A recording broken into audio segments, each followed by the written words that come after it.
ಪ್ರಿಯರಾದವರೇ, ಯೇಸುವಿನ ನಾಮದಲ್ಲಿ ನಿಮ್ಮನ್ನು ವಂದಿಸುತ್ತೇನೆ. ದೇವರಾದ ಯೇಸು ಇಂದು ನಿಮಗೊಂದು ಒಳ್ಳೆಯದನ್ನು ಮಾಡಲಿದ್ದಾರೆ, ಒಂದು ಅದ್ಭುತವನ್ನು ಮಾಡಲಿದ್ದಾರೆ. ಯಾವುದೋ ಒಂದು ಕಾರ್ಯದಲ್ಲಿ ಒಂದು ಅದ್ಭುತ ಅವಶ್ಯವಲ್ಲವ, ದೇವರು ಮಾಡುತ್ತಾರೆ. ದೇವರಿಗೆ ಏನ್ ಮಾಡುವಿರಿ? ದೇವರು ಕೇಳುತ್ತಾರಲ್ಲ, ನಾನು ನಿನಗೆ ಒಳ್ಳೆಯದನ್ನು ಮಾಡುತ್ತೇನೆ, ಒಂದು ಅದ್ಭುತ ಮಾಡುತ್ತೇನೆ, ನೀನು ನನಗೆ ಏನು ಮಾಡುವೆ? ದೇವರು ಈ ರೀತಿಯಾಗೆಲ್ಲ ಕೇಳುತ್ತಾರಾ? ಸರಿ, ಕಾಣಿಕೆ ಕೊಡುತ್ತೇನೆ, ಹಣ ಕೊಡುತ್ತೇನೆ, ಚರ್ಚ್ಗೆ ಒಂದು ಫ್ಯಾನ್ ತೆಗೆದುಕೊಡಲ್ಲ, ಚರ್ಚ್ಗೆ ಬೇಕಾದಂಥ ಯಾವುದಾದ್ರೂ ವಸ್ತುವನ್ನು ತೆಗೆದುಕೊಡಲ್ಲ, ಇಲ್ಲ ಸೇವೆಗೆ ಏನಾದರೂ ಕೊಡಲ್ಲ. ಅದೆಲ್ಲ ಆತನಿಗೆ ಅವಶ್ಯ ಅಲ್ಲ. ಆತನೇನು ಬಡವನಲ್ಲ, ಆತನು ದೊಡ್ಡ ಐಶ್ವರ್ಯವಂತನೋ, ದೊಡ್ಡ ಹಣವಂತನೋ. ಆತನು ಎದುರು ನೋಡುವಂತ ಒಂದು ಕಾರ್ಯ ಇದೆ. ಏನು ಗೊತ್ತಾ? ನಿಮಗೆ ಹೇಳಲ್ಲ.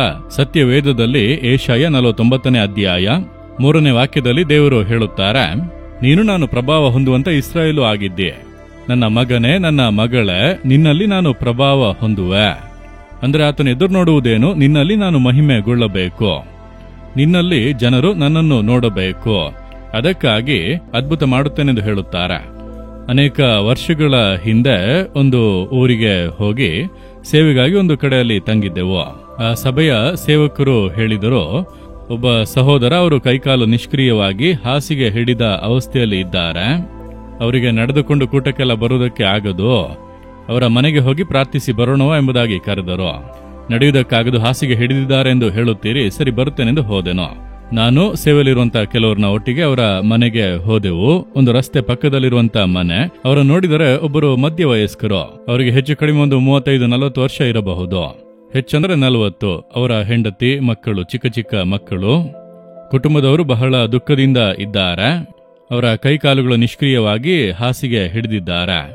ಅವರಿಂದ ಎದ್ದು ಕೂತುಕೊಳ್ಳುವುದಕ್ಕಾಗದು, ನಡೆಯುವುದಕ್ಕಾಗದು, ಕೈಗಳು ಕೂಡ ನಿಷ್ಕ್ರಿಯವಾದವು.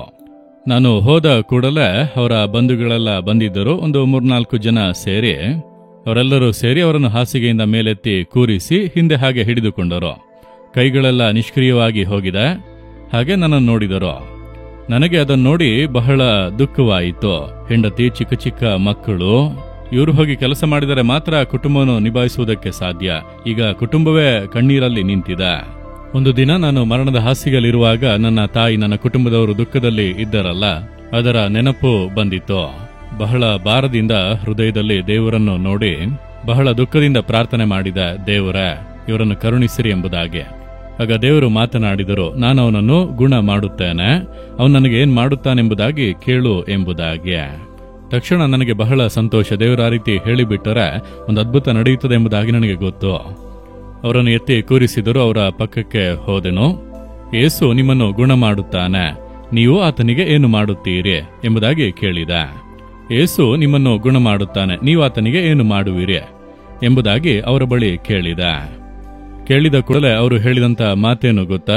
ನಾನು ಜೀವದಿಂದಿರುವ ದಿನವೆಲ್ಲ ಯೇಸುವಿನ ಕುರಿತು ಎಲ್ಲರಿಗೂ ಹೇಳಿ ಆತನನ್ನು ಮಹಿಮೆ ಪಡಿಸುವ ಎಂಬುದಾಗಿ ಹೇಳಿದರು. ಸಾಧಾರಣವಾಗಿ ನೋಡುವಾಗ ನನಗೆ ಅದ್ಭುತ ನಡೆದರೆ ನಾನು ಕಾಣಿಕೆ ಕೊಡುತ್ತೇನೆ, ಸೇವೆಗೆ ಅದು ಮಾಡುತ್ತೇನೆ, ಇದು ಮಾಡುತ್ತೇನೆ ಎಂಬುದಾಗಿ ಅನೇಕರು ಹೇಳುವರು. ಅದೆಲ್ಲ ದೇವರ ಎದುರು ನೋಡುವಿಕೆ ಅಲ್ಲ. ಅವರು ಕೊಟ್ಟಂತ ಉತ್ತರ ದೇವರನ್ನು ಸಂತೋಷ ಪಡಿಸಿತು. ನನ್ನ ಆತ್ಮದಲ್ಲಿ ಒಂದು ಸಂತೋಷ ಬಂದಿತು. ನನಗೆ ತಿಳಿಯಿತು, ಇದು ದೇವರು ಎದುರು ನೋಡಿದಂತ ಒಂದು ಉತ್ತರ. ತಕ್ಷಣವೇ ನಾನು ನಿಮಗೋಸ್ಕರ ಪ್ರಾರ್ಥಿಸುತ್ತೇನೆಂದು ಹೇಳಿ ಅವರ ಮೇಲೆ ಕೈಯಿಟ್ಟು ಕೆಲ ನಿಮಿಷಗಳು ಪ್ರಾರ್ಥನೆ ಮಾಡಿದ ನಂತರ, ಎದ್ದು ನಡೆಯಿರಿ ಬ್ರದರ್ ಎಂಬುದಾಗಿ ಹೇಳಿದೆ. ಎದ್ದು ನಡೆದು ಬಿಟ್ಟರು. ಹಾಸಿಗೆಯನ್ನು ಬಿಟ್ಟು ಎದ್ದರು, ನಡೆದರು. ಮನೆಯಿಂದ ಹೊರಗೆ ಬಂದು ಬೀದಿಯಲ್ಲೆಲ್ಲ ನಡೆದಾಡಿದರು. ಇಡೀ ಬೀದಿಯೇ ನೋಡುತ್ತಾ ಇದೆ, ಹಾಸಿಗೆ ಹಿಡಿದವರು ಎದ್ದು ನಡೆಯುತ್ತಾ ಇದ್ದಾರಲ್ಲ ಎಂಬುದಾಗಿ. ಆ ಸಂಜೆಯ ಕೂಟಕ್ಕೆ ಅವರು ಬಂದು ಎಲ್ಲರ ಮಧ್ಯದಲ್ಲಿ ಸಾಕ್ಷಿ ಹೇಳಿ ಯೇಸುವನ್ನು ಮಹಿಮೆ ಪಡಿಸಿದರು. ಅವರು ನೋಡಿರಿ, ಎಲ್ಲರಿಗೂ ಕೂಡ ಯೇಸುವಿನ ಕುರಿತಾಗಿ ಹೇಳಲು ಆರಂಭಿಸಿದರು. ಇದನ್ನು ಯೇಸು ಎದುರು ನೋಡುತ್ತಾನೆ, ನಾನಿನ್ನಲ್ಲಿ ಪ್ರಭಾವ ಹೊಂದುವೆನು, ನನ್ನನ್ನು ಮಹಿಮೆ ಪಡಿಸು, ನಾನು ನಿನಗೆ ಅದ್ಭುತ ಮಾಡುವೆನು, ನನ್ನನ್ನು ಮಹಿಮೆ ಪಡಿಸುವಿಯಾ? ಎಲ್ಲರಿಗೂ ಹೇಳುವಿಯಾ, ಯೇಸು ನನಗೆ ಇದನ್ನು ಮಾಡಿದನೆಂಬುದಾಗಿ ನೀನು ಹೇಳುವಿಯಾ? ಆಗ ಎಲ್ಲರೂ ಯೇಸುವಿನ ಪ್ರೀತಿಯನ್ನು, ಮಹಿಮೆಯನ್ನು ಅರಿತುಕೊಂಡು ಅವರು ಆಶೀರ್ವದಿಸಲ್ಪಡುತ್ತಾರಲ್ಲವಾ? ಅದಕ್ಕೆ ದೇವರು ಹೇಳುತ್ತಿದ್ದಾರೆ, ಹಾಗಾದರೆ ನೀವಿಂದು ಒಪ್ಪಿಸಿಕೊಡಿ, ದೇವರೇ ನಾನು ನಿಮ್ಮನ್ನು ಮಹಿಮೆ ಪಡಿಸುವೆ. ಯಾರ್ಯಾರಿಗೆ ಹೇಳುವುದಕ್ಕೆ ಸಾಧ್ಯವೋ ನಾನು ಎಲ್ಲರಿಗೂ ಕೂಡ ಅದನ್ನು ಹೇಳುತ್ತೇನೆ. ಯೇಸುವೆ, ನಾನು ನಿಮ್ಮ ಕುರಿತು ಹೇಳುತ್ತೇನೆ, ನನಗೆ ಅದ್ಭುತ ಮಾಡಿರೆ. ನೀವು ಹೇಳಿರಿ, ಯೇಸು ನಿಮಗೆ ಅದ್ಭುತ ಮಾಡುತ್ತಾನೆ. ನನಗೆ ಮಗುವನ್ನು ಕೊಟ್ಟರೆ ಎಲ್ಲರಿಗೂ ಕೂಡ ಹೇಳುತ್ತಾನೆ, ಇದು ಕರ್ತನು ಕೊಟ್ಟಂತ ಮಗು ಎಂದು ಎಲ್ಲರಿಗೂ ಹೇಳುತ್ತೇನೆ. ನನಗೆ ಸೌಖ್ಯ ಸಿಕ್ಕಿದರೆ ಇದು ಕರ್ತನು ಕೊಟ್ಟಂತ ಸೌಖ್ಯ. ನನ್ನ ವಿದ್ಯಾಭ್ಯಾಸಕ್ಕೆ ಸೀಟ್ ಸಿಕ್ಕಿದರೆ, ನನಗೆ ಕೆಲಸ ಸಿಕ್ಕಿದರೆ, ಬಿಸ್ನೆಸ್ ಮಾರ್ಗ ತೆರೆದರೆ, ಎಲ್ಲರಿಗೂ ಯೇಸುವಿನ ಕುರಿತು, ಆತನ ಮಹಿಮೆಯ ಕುರಿತು ಹೇಳುತ್ತಲೇ ಇರುವೆ. ಆತನನ್ನು ಮಹಿಮೆ ಪಡಿಸುವ. ಹೇಳಿರಿ, ಅದ್ಭುತ ನಡೆಯುತ್ತದೆ. ಹೇಳುವಿರಾ? ಆ ರೀತಿ ಒಪ್ಪಿಸಿಕೊಡುವಿರಾ? ಹೇಳಿರಿ. ಯೇಸುವೆ, ನಿಮ್ಮ ನಾನು ಮಹಿಮೆ ಪಡಿಸುವೆ, ನನಗೆ ಈ ಅದ್ಭುತವನ್ನು ಮಾಡಿರಿ. ತಂದೆಯೇ, ಈ ಮಗನು ಈ ಮಗಳು ಒಪ್ಪಿಸಿಕೊಟ್ಟು ಪ್ರಾರ್ಥನೆ ಮಾಡುತ್ತಾರೆ. ನಿಮ್ಮನ್ನು ಮಹಿಮೆ ಪಡಿಸುತ್ತೇವೆಂದು ಪ್ರಾರ್ಥನೆ ಮಾಡುತ್ತಾ ಇರುವುದರಿಂದ ಖಂಡಿತ ಈ ಅದ್ಭುತವನ್ನು ಮಾಡಿರಿ. ಯೇಸುವಿನ ನಾಮದಲ್ಲಿ ಹಿಂದೆ ಈಗಲೇ ಒಂದು ಅದ್ಭುತವು ನಡೆಯಲಿ.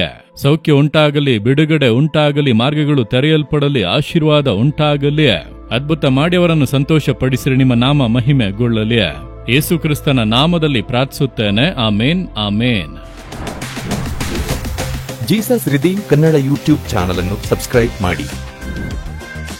ಸಬ್ಸ್ಕ್ರೈಬ್ ಬಟನ್ ಕ್ಲಿಕ್ ಮಾಡಿ ಮತ್ತು ಬೆಲ್ ಬಟನ್ ಒತ್ತಿ. ಅನುದಿನ ಕಾರ್ಯಕ್ರಮದ ಮಾಹಿತಿ ಪಡೆಯಿರಿ.